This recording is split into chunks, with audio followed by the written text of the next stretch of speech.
এখানে ব্লুপ্রিন্ট করা হয়েছে, টাইটেল পেজ হলো ব্লুপ্রিন্ট।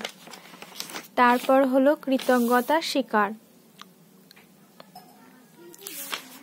সূচিপত্র এখানে কি কি নেওয়া হয়েছে দেখে দেওয়া হলো। তারপর ভূমিকা, অভিজ্ঞাপত্র সম্পর্কে ভূমিকা।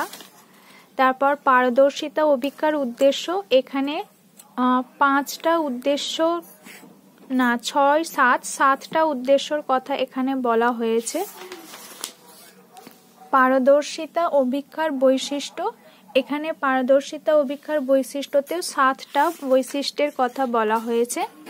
তারপর শ্রেণী বিভাগ করা হয়েছে, প্রত্যেকটা শ্রেণী বিভাগই এখানে এলাবোরেট করা হয়েছে। তারপর পারদর্শিতা অভিজ্ঞার সুবিধা অসুবিধা, প্রথমে সুবিধাগুলো সম্পর্কে লেখা হয়েছে, তারপর অসুবিধা। পারদর্শিতা অভিজ্ঞার প্রয়োজনীয়তা।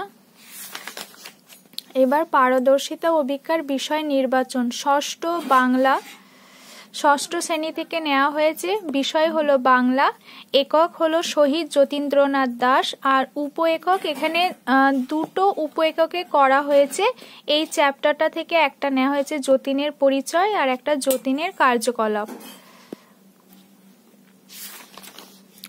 তারপর এখানে এই ব্লুপ্রিন্টটা করা হয়েছে, প্রশ্নপত্র নেওয়ার পর এই ব্লুপ্রিন্টটা করা হয়েছে। এরপর আসছি প্রশ্নপত্রে। এটা হলো এই প্রশ্নপত্রটা, অভিজ্ঞাপত্রের নমুনা। এখানে নৈবেক্তিক প্রশ্ন অতি সংক্ষিপ্ত, তার পরের পেজে আছে সংক্ষিপ্ত প্রশ্ন আর রচনাধর্মী। আর এখানে মার্কস নেওয়া হয়েছে 4, 8,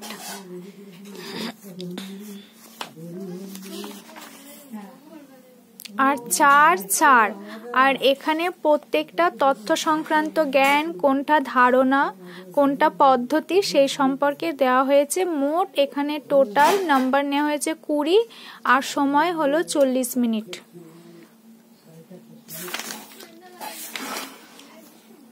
তারপর সেই অনুযায়ী জ্ঞান, বোধ, প্রয়োগ, বিশ্লেষণমূলক, মূল্যায়ন, সৃজনমূলকে প্রশ্ন সংখ্যা নেওয়া হয়েছে, নাম্বার নেওয়া হয়েছে, শতকরা নেওয়া হয়েছে, আর বার ডায়াগ্রাম সেই অনুযায়ী করা হয়েছে।